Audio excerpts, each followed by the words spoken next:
Welcome to this video on calculating the pH of pure water. You recall perhaps if you've seen previous videos that the first question we ask is what situation are we in? Well, this is a relatively simple answer to that question where you'll just be in a situation where there's only water. So it should be pretty obvious the pH of water is being asked for. Now, some of you might think, well, how do you find the pH of water? Well, surely you already know the answer, that it's 7. Well, is it? We're about to see that yes, it is, but only in certain situations. So watch to find out. So secondly, once we realise we're dealing with pure water, what assumptions can I make? Well, in water there are some very small number of H plus ions, or H3O plus, the hydronium ion, and they all come from autoprotolysis of water. So water molecules reacting together to make H plus, or H3O plus, and OH minus. So H plus ions come from autoprotolysis. Okay, and nowhere else.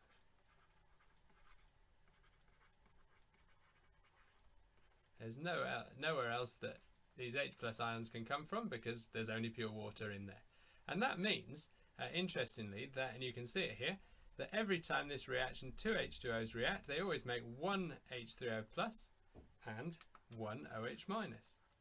And that must mean here that the concentration of H plus equals the concentration of OH minus in pure water. So how can we use that? So imagine we have a question here which is asking us, what is the pH of pure water at 25 degrees C, or 298 Kelvin? So how are we going to go about this? Well, we're aiming for the pH, and we're always going to get from the H plus ion concentration to the pH. Now, what else can we use in order to find water's pH? Well, we need to somehow get the H plus ion concentration. Now remember, in the previous slide we made the assumption that H plus concentration is equal to the OH minus concentration. And you may remember from previous videos that the concentrations of H plus and OH minus are related by this equilibrium constant Kw. The concentration H plus multiplied by the concentration of OH minus. So that's the formula that we're going to use, and we remember that that has a particular value. At 298 Kelvin, its value is 1.0 times 10 to the minus 14 moles squared dm to the minus 6, and that's true for any solution at that concentration. So with that, we can actually rewrite this as concentration of H plus times, this is also concentration of H plus, so it's the same as concentration of H plus squared. So how does the solution proceed? Well, we want to try and find out the concentration of H plus. If we rearrange this formula, we can find that the concentration of H plus is equal to the square root of the ionic product of water.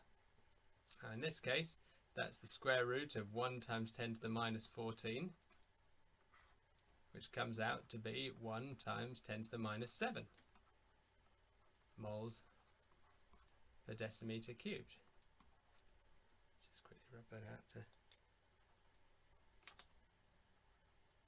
1 times 10 to the minus 7 moles per decimeter cubed. Now then, if we apply the Sorensen formula and do minus log base 10 of that number, we're going to have minus log base 10 of 1 times 10 to the minus 7. We're going to get an answer of 7.00. So in fact, the pH of water at 298 Kelvin at least is 7, as you have perhaps known for many years, and that's how you calculate it. So here is another type of calculation that you can be asked to do on pure water, which is actually finding the value of Kw at given the water pH. So Kw changes with temperature like any equilibrium constant, and you can find its value at different temperatures from the water pH. So the basic strategy here is Kw is now your target.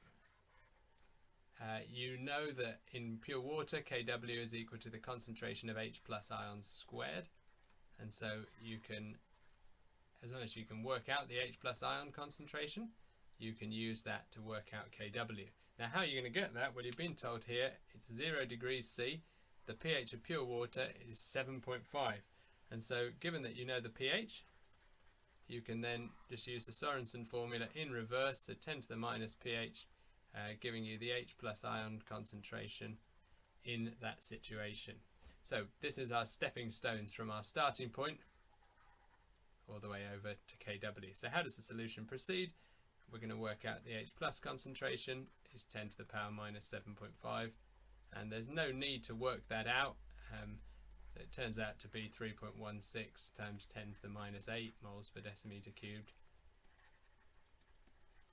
And then we're going to just work out Kw, which is just going to be squaring that value. As I said, don't use a rounded value here. Just square that value directly. It turns out this is 1 times 10 to the minus 15 moles squared dm to the minus 6. So it's decreased by 1 order of magnitude from 25 degrees C going down to 0 degrees C.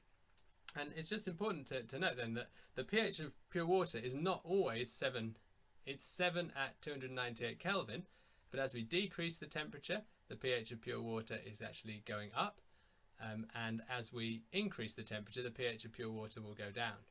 And that makes sense. So Kw is smaller here, and that must mean that we have a higher pH, because a smaller value of Kw means a lower value of H+, and therefore a higher pH. And the complete reverse would be the case if you increase the temperature. So we've got a decrease in the equilibrium constant as temperature decreases. So this implies here that water autoprotolysis is actually endothermic.